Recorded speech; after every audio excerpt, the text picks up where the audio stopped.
We don't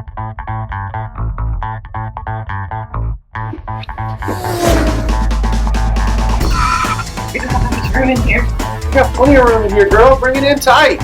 Sit on your lap. Please don't. You can sit on my lap. Your legs are very heavy. They're very heavy. That's actually. Do you remember that time in our birthing class?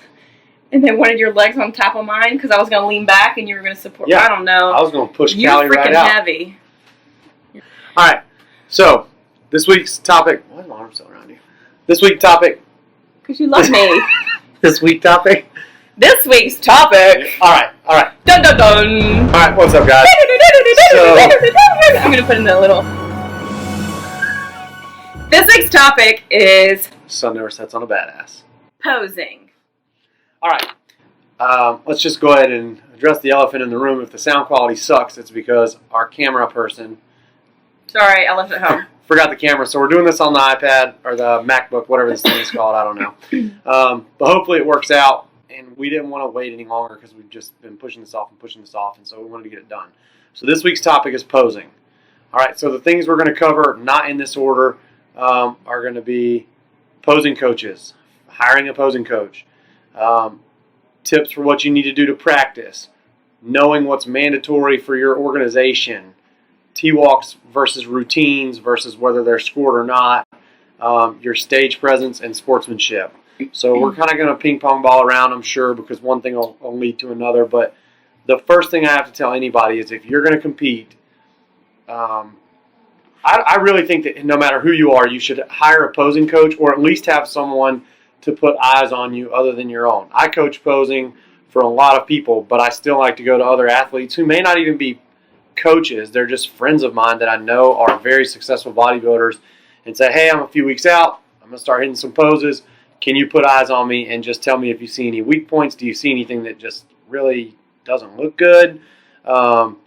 And then you just kind of take what that person tells you and you tweak it if you need to. Sometimes you listen. Sometimes you're like, I don't really agree with that.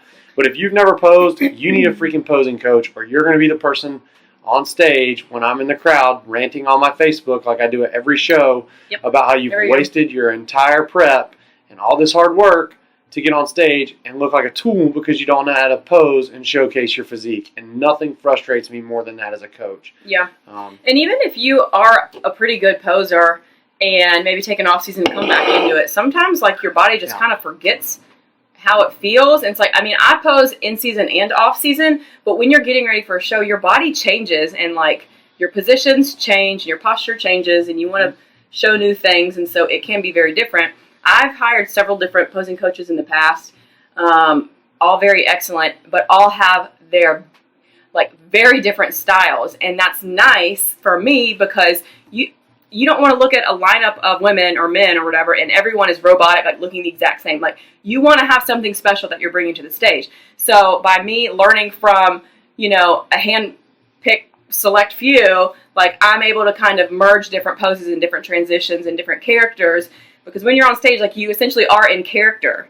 You know, you need to think about, like, this is a role you're playing almost. Because, yes, you're putting in all the hard work through prep and you're dieting and you're building muscle and whatever else. But, like, if you can't show it, it doesn't really matter. You really have wasted all that time. Yeah. So, and I mean, I intend on working with another posing coach this time around, too, for that reason, just to change my presentation a little bit. But as far as like your actual poses, every organization is going to be a little bit different. So make sure you know what your organization has listed as their guidelines for their mandatory poses for your category. Some of them don't even have mandatory poses. They have a couple different that you can choose from. So with those, you need a trained eye to look at you and say, okay, with your body type, with your physique, this is what flatters you most.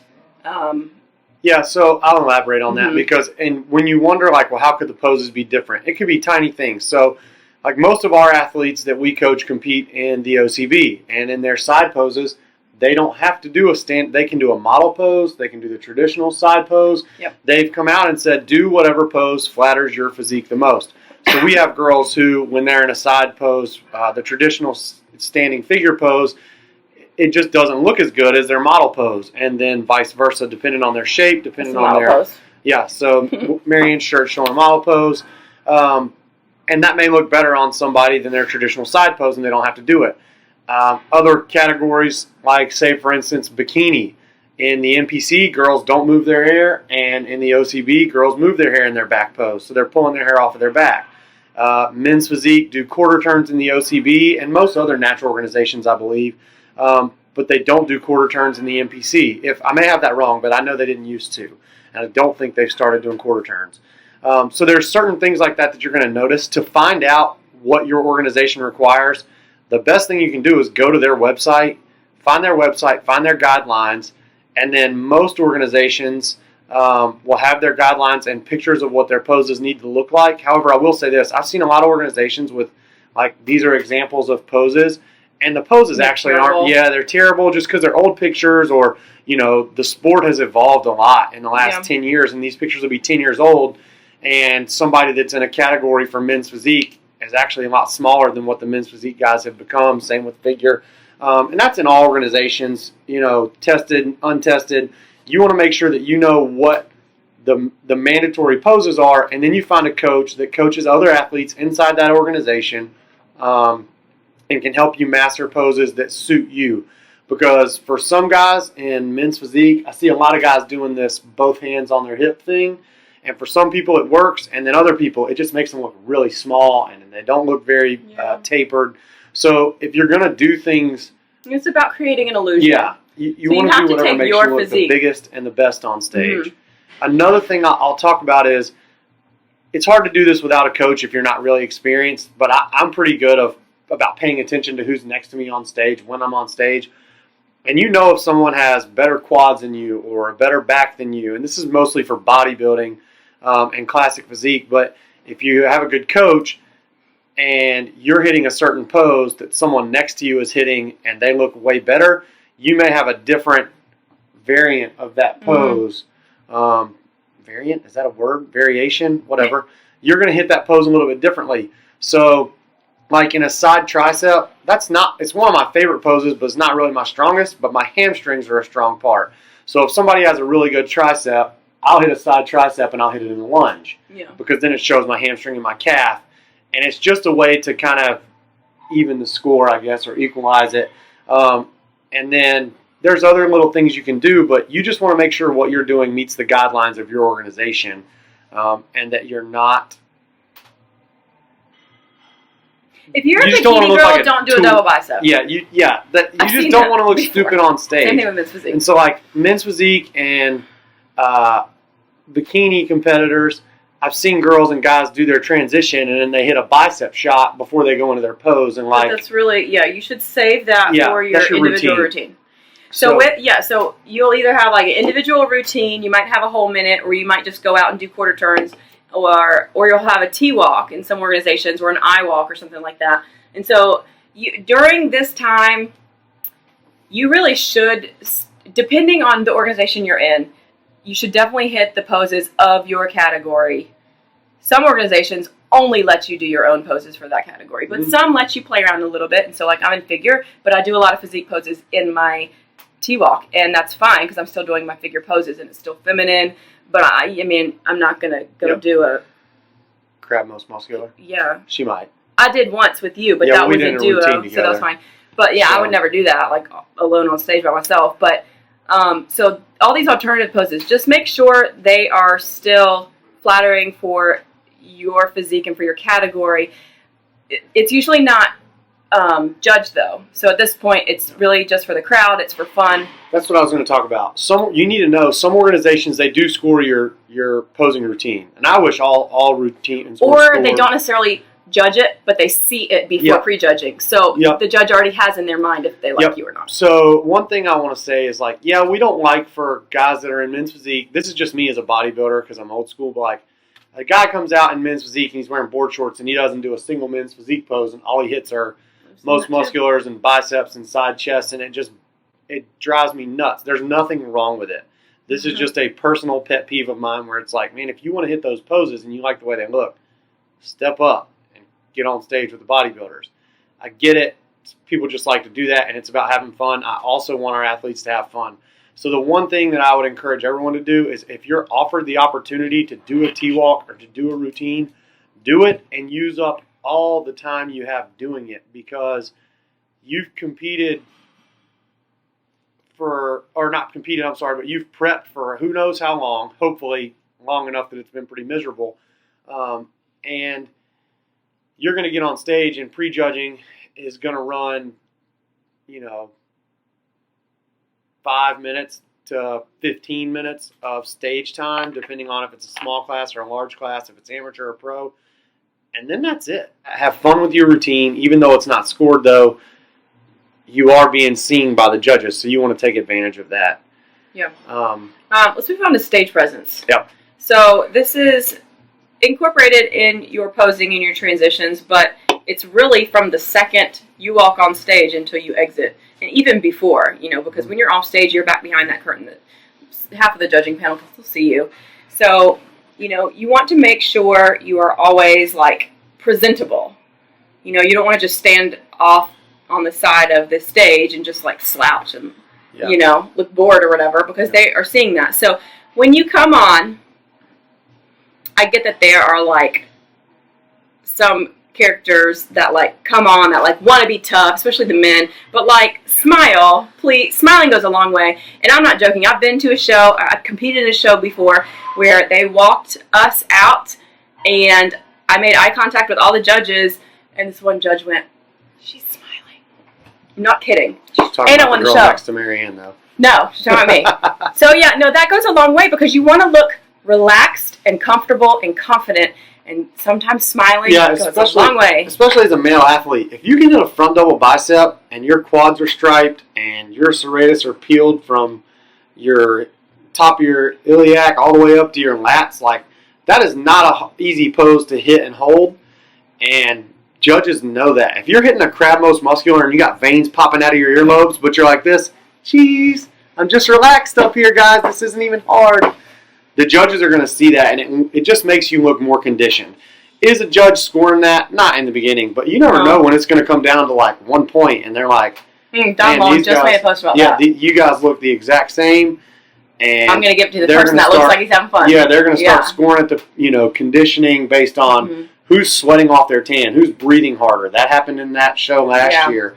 Who's taking better care of their tan. These little things may end up being a factor. Yeah. Whether you think they should be or shouldn't be, it's a subjective sport, and we pay the price for that. And before we move on, real quick, we started. I'm not done with that. I have a lot to say about stage presence. I wanted to talk about something else, and we could tie this into stage presence, because we were at several shows this year where they called poses that were not mandatory for the category, and maybe they weren't scored, maybe they were. But when Pro went pro, I had already told him a couple weeks before, he was like, I don't really know how to hit a side tricep, but I keep seeing this on these OCB videos. And I was like, yeah, man, a lot of guys are calling that for no reason.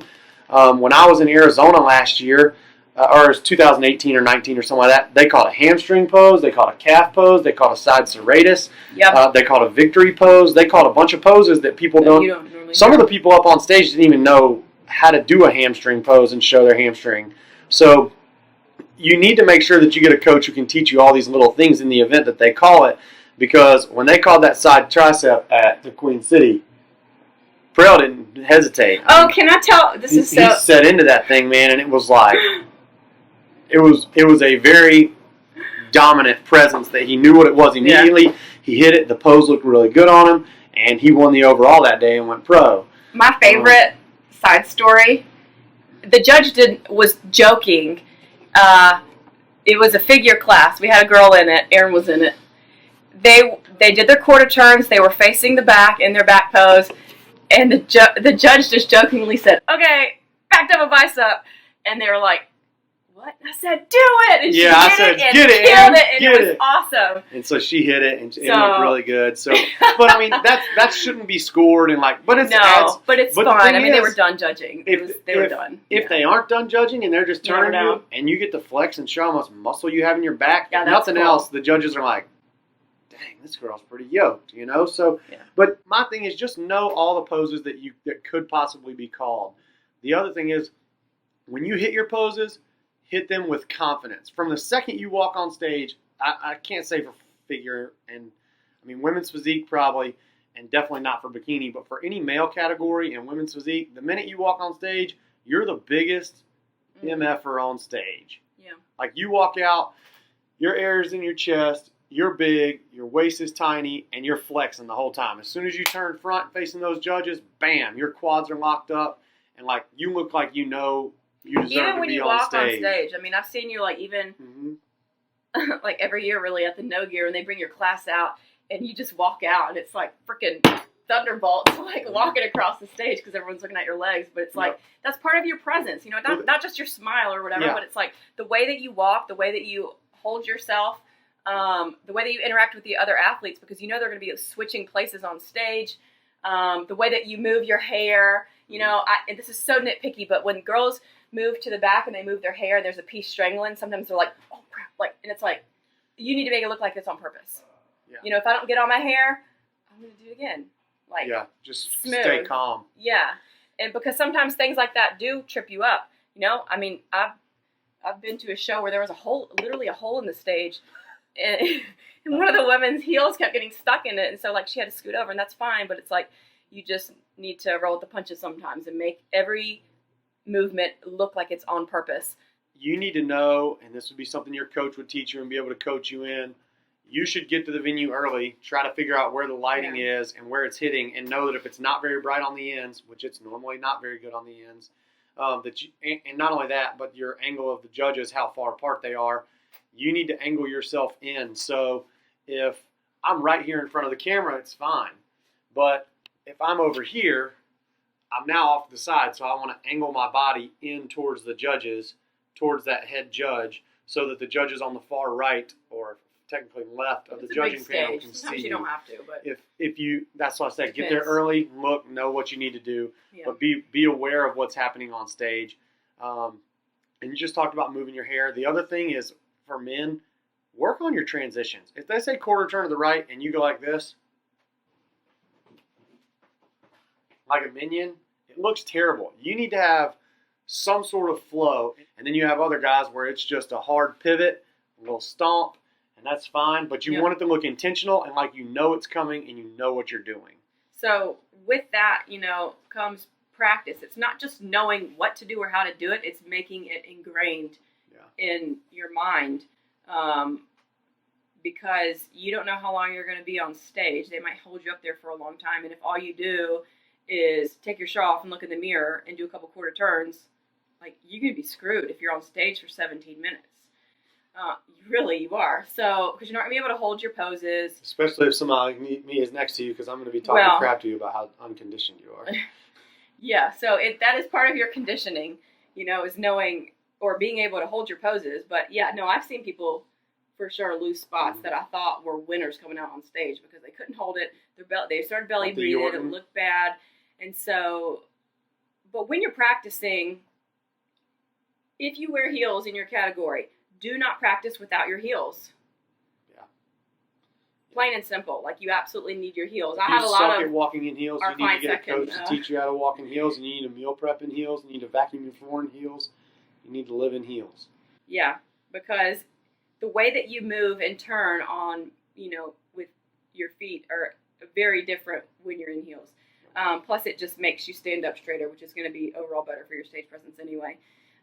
But film yourself from the judge's angle, which is lower, looking up towards you, in good lighting, or even bad lighting, whatever. As long as your lighting is consistent throughout prep, that's all that matters. If you look good in shitty lighting, you look good in great lighting. And hold your poses for 60 to 90 seconds each. When you start practicing posing, just start holding them for 20 to 30 seconds. Go through your quarter turns 3 or 4 times, and then another week goes by and you increase to 45 seconds and then 60 seconds. Yeah. And then for men's bodybuilding, that's 17 poses. That's a long time. You know, you hold each pose for 60 seconds. You're already at 17 minutes. And you need, when I say hold your pose, you're not just getting into your pose and kind of, you know, you're squeezing that freaking pose as hard as you can. There are a lot of poses that I think about when I'm training, because maybe a movement kind of mimics like what I need to do on stage. And so I think about that when I'm training. I'll add in vacuums to help with abdominal control. That's good for anybody, regardless of, you know, where you compete. What other tips do you have for you're not going to practice posing too much. Yeah. I will say this. You need to, if you don't have a coach, you need to be able to subjectively look at yourself as you go through prep and know that the way a pose looks at the start of prep, if it looks really good, it may not look really good when you've lost 30 pounds or 20 pounds or whatever, 40 if you're me, and you're a lot leaner because you may carry fat in a spot that makes you look a lot bigger in one shot, and then when you lose a bunch of weight and you get leaner, you've got to twist or angle or do something different. Yeah. And so you just have to know that your posing is going to change throughout prep. But at about 3 weeks out, you should be lean enough to start nailing down your poses and hitting them exactly how you want to, and taking out those small variables that adjust as you get leaner. Yeah. Just practice too much. When you think you've practiced enough, practice some more. And then the last thing is sportsmanship and just having good etiquette on stage. So this is really important when they do awards, or even just on stage. If you're upset that they didn't put you in the middle of your class, so what? Like, you don't know what they're looking at, but especially, at the end, if they give you an award that, like, you thought that you won and you got 4th or 5th place, you act like you won. Yeah. For me, the sportsmanship they will remember thing, you. If somebody wants to be a bad sport is what I'll call them, during awards, whatever, that's their problem, but that's going to stick with the judges. But for me, when you're on stage, that's another thing with men. Like, you see them boxing each other out and, like, throwing elbows. And, like, it's one thing if you know somebody. Like, when I was posing next to Dave, we would poke fun at each other. But you don't do it in an angry manner where you're, like, really fighting for that space. Yeah. Because you will get called out. Yeah, if you're poking fun at somebody or your friends next to you on stage or whatever, especially this is such a small community, everybody knows each other, that's one thing. But, like, you still need to respect each other, especially in such a small sport, because there are not many people in your life, I can guarantee you, that appreciate what you're doing more than the guy or girl next to you on stage. And so, you go to a show, you want to win, you want to PG beat everyone's tail, but you also, those are your friends, at the end of the day. Like, some of my best friends have come from bodybuilding that I didn't know before I competed. And so you just need to have fun. And if you don't place the way you want to, don't show your ass on stage. Go talk to the judges after the show and say, hey, I'd really like to get some feedback so I can understand where I can improve so that I make sure next time I don't place second or whatever it is, and I want to get better. And that's pretty much it for sportsmanship. That doesn't really tie into posing too much, but it is something that's important to cover. Yeah, for sure. So we didn't talk about things like tan or skin prep. That's another video. Yeah, it's just a little point on its own, but that's definitely important to do. So just follow the instructions that the tanner gives you. Talk about that in a peak week video. Yeah, definitely. So, but anyway, that's it. You told me this needed to be 10 minutes, and we're at 24, 56, 57, 58, 59,